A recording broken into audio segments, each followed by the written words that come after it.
Hey guys, this is my latest review of The Falcon and the Winter Soldier. So, this is episode 3 of the first series. It is called Power Broker, so full spoilers. And this is easily the worst episode of the series so far. It's really, really boring, really bland, to the point where even the two leads, who I like a lot, are given some really ropey dialogue.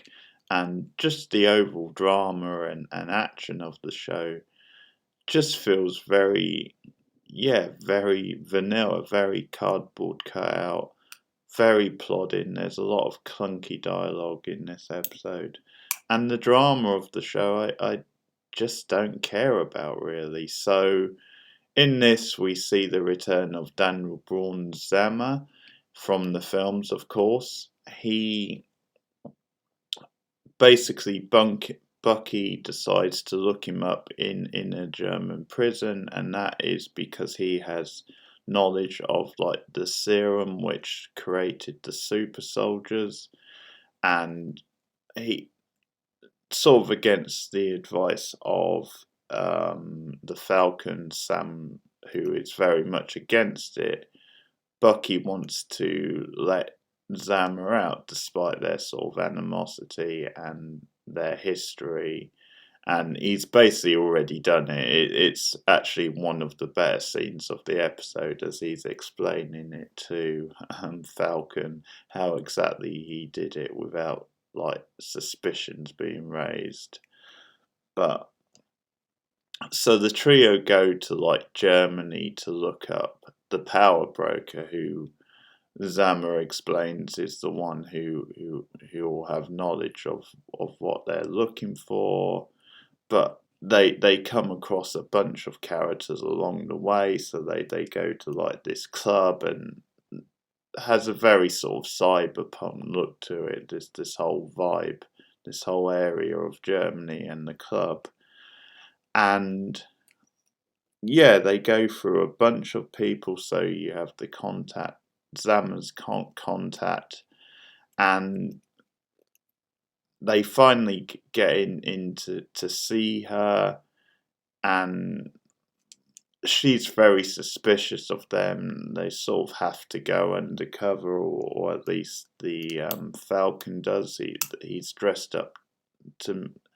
He's made to look like someone else who regularly goes to the club. There's a comedy scene where he sort of has to like drink this drink which has like a snake sort of in it sort of thing, which is again one of the funnier scenes in the episode, because oddly, although they go for comedy in this episode a fair bit, there's not a lot of great comedy, and he's dressed like a pimp as well, which you'll see on the screen in a minute. But they finally get in to see this woman, and there's not. I think this episode suffers from being too plodding and just kind of having too many random characters. Each one is like an obstacle to them finally getting to the power broker or to the truth of the serum. And most of them are really boring, with one exception. I mean, you have this contact of Zama's.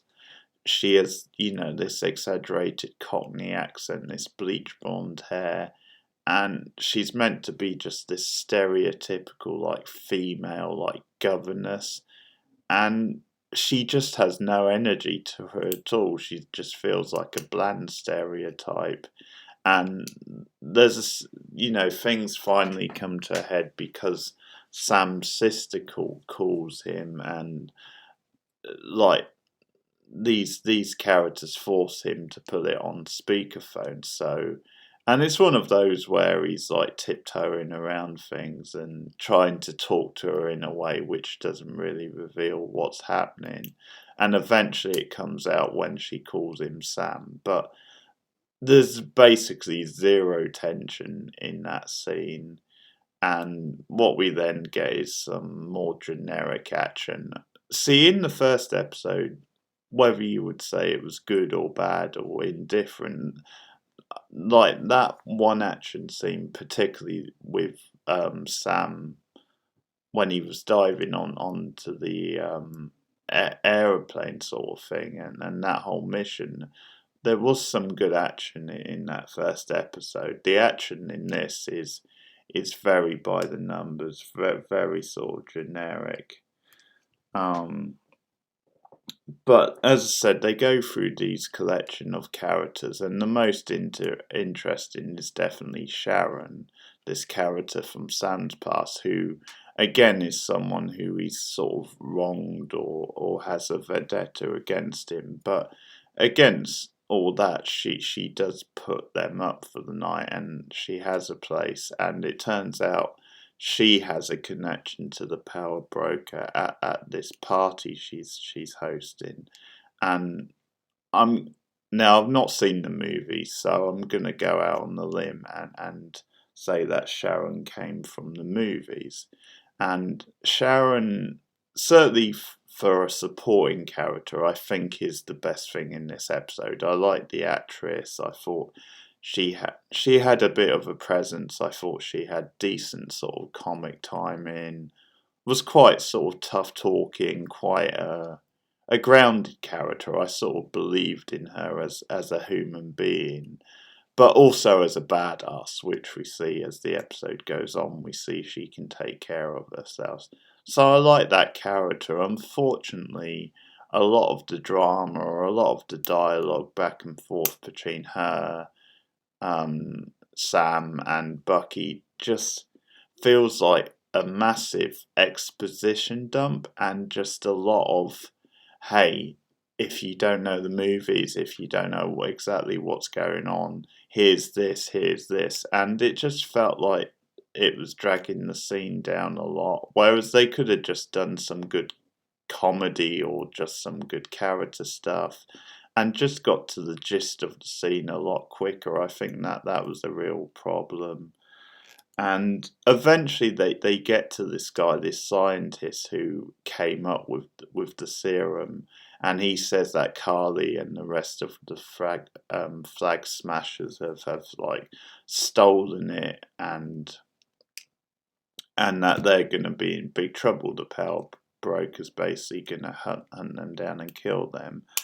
But again, with this guy, he's meant to be this sort of evil genius, and he just comes across as a nerdy sort of lab guy. You wouldn't like bat an eyelid if you passed him on the street. And not only does he come off as very ordinary, but he talks very ordinary. He talks in a very monotone sort of way. So he delivers these lines which you would think, like an actor, like say if Daniel Braun was given them, he would give them a bit of oomph. But he did, like at one point he says, "I'm a god," but he doesn't say it like that. He says it with no sort of charisma or energy at all. He just says them in a very, as I said, monotone, deadpan sort of way. And again, we get a bunch of like exposition dump, and he's an extremely bland, forgettable character. And guess what happens? He's unwilling to help them. He's unwilling to like give them the location and the information that they want. And things transpired. For some reason, Zama kills him, which I wasn't quite sure why that was. Maybe it's, hey, he's not going to give us what we want. And at that point, they're being attacked by his gang. Like they're coming in. Sharon's outside, sort of warning them, we need to like wrap this up. And it turns into another basic sort of generic action scenes. And yeah, nothing really comes of it, and they in the end they travel back to the States together. Another thing I'll say about Daniel Braun in this episode, I like him a lot as an actor. I'm sure in the movies he made a really good villain.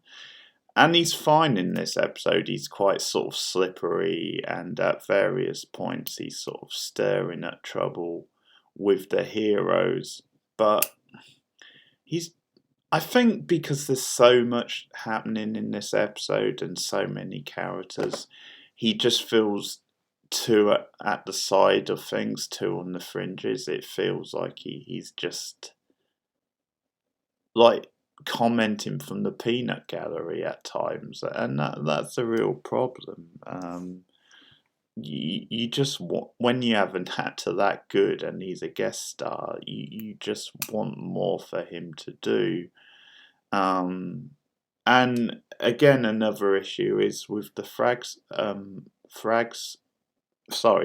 smashers, if I can get that one out, is they just felt very sort of boring, very mediocre. I think obviously with this, there's an attempt to make characters like this sort of human, and that's what they're going for. But sort of forget you still have to make them engaging and interesting for like a TV series. And they're really not. Their motivations aren't that compelling, and I think once you get to know them a bit more in this episode, obviously the leader more so, Carly, you kind of don't like her that much, and she's not that interesting. And obviously, one of the things they set up in a previous episode is that there is some like political weight to what they're campaigning for, even though they're going about it the wrong way. But yeah, I mean, in this episode, they sort of wipe a lot of that away. They have this scene where she like blows up a lab basically, and she's quite callous and heartless about it and tries to justify it, but at the end of the day, she kills a bunch of innocent people who didn't have to be killed.